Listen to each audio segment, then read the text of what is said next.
la politique nationale de l'emploi, chaque responsable politique aujourd'hui, lorsqu'il reçoit ce document, va se dire « J'espère que je vais trouver la formule magique de transformer mes idées en réalité en créant des emplois pour une jeunesse de plus en plus nombreuse et exigeante. » Donc c'est une très bonne chose qu'il y ait une référence à travers cet atelier national de revue et de validation de la politique nationale de l'emploi pour la période 2024-2030. Le moment est important, mais c'est un moment aussi très particulier. Le monde est en train de changer à vive allure. Tout est nouveau. Le numérique bouleverse nos habitudes, de travail. De nouvelles technologies apparaissent, de nouveaux métiers. Et donc la projection entre 2024 et 2030 pour un pays qui est en tout point de vue en transition, c'est une tâche particulièrement ardue. Donc, nous ferons en sorte que notre politique nationale de l'emploi ne sera pas qu'un simple document de planification.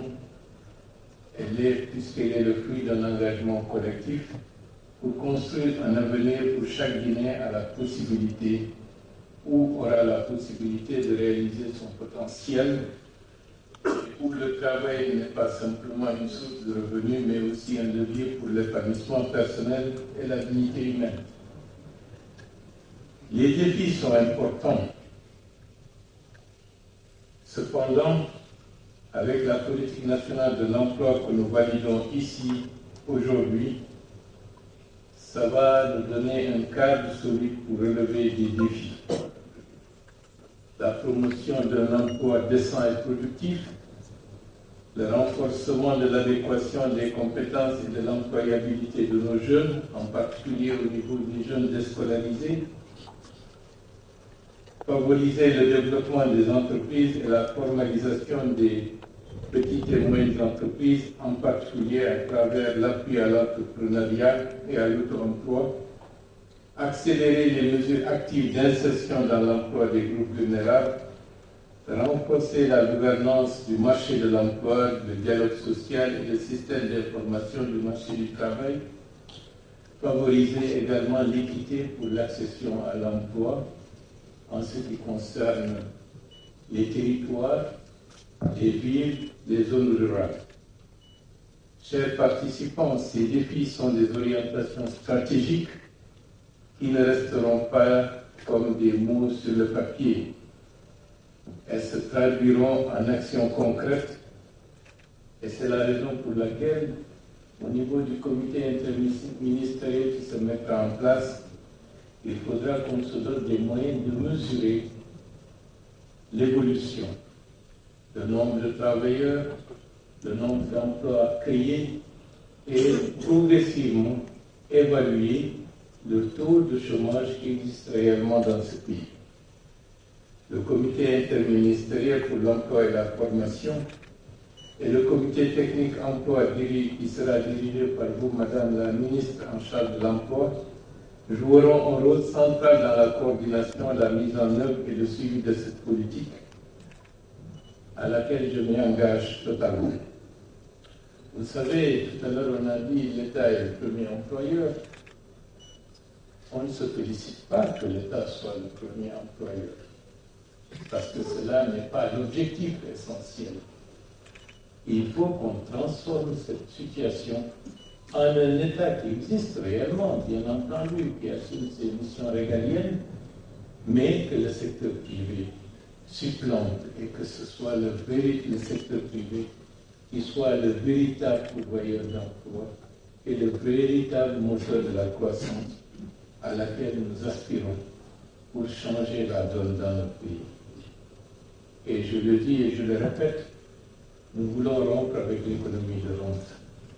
L'économie de rente, cela veut dire qu'il y a peu de transformation, peu de création de richesse, puisque la transformation est réduite au strict minimum.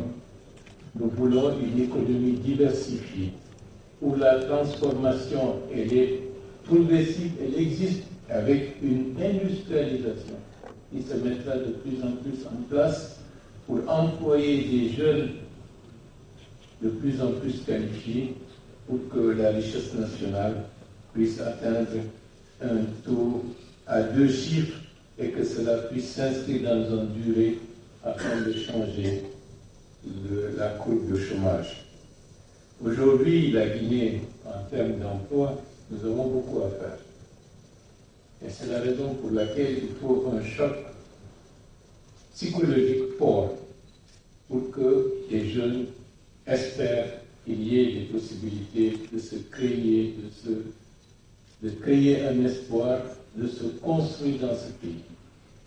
Le fort taux de migration clandestine que nous enregistrons est une indication pour nous dire que nous avons tardé à mettre en œuvre une politique nationale de l'emploi.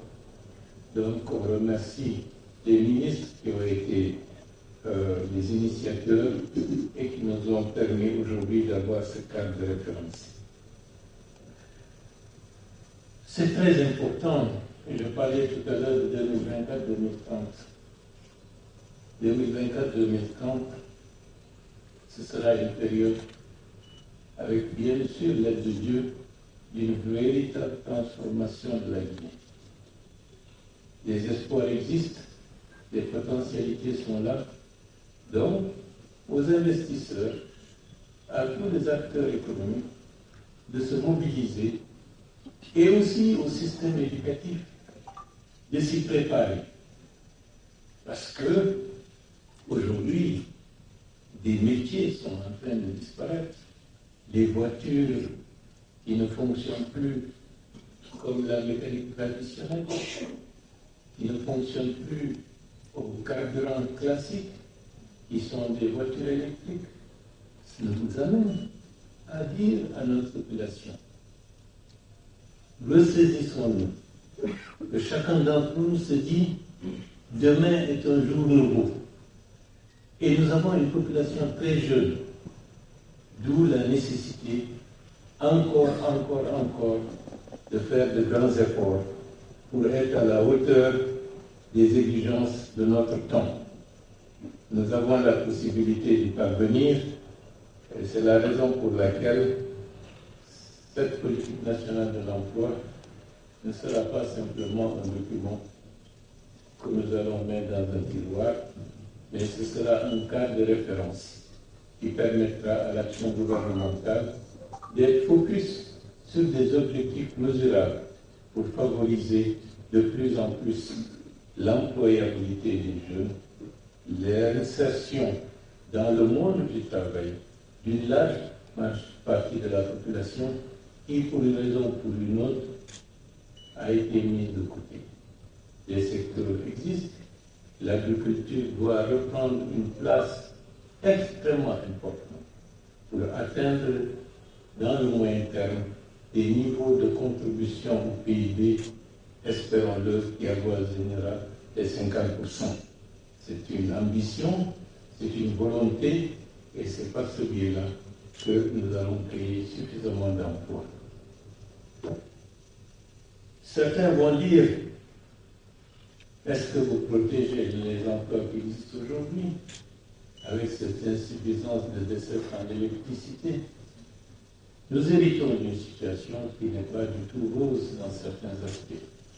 Mais je le dis et je le répète à tous ceux qui m'écoutent, l'année prochaine, au mois de juillet de l'année prochaine, ce que nous sommes en train de vivre aujourd'hui sera un lointain souvenir pour la très grande majorité de notre peuple. Je vous remercie. Vive la République et vive le progrès pour tous. Et nous avons beaucoup de travail à faire. Je vous remercie pour votre bienveillance.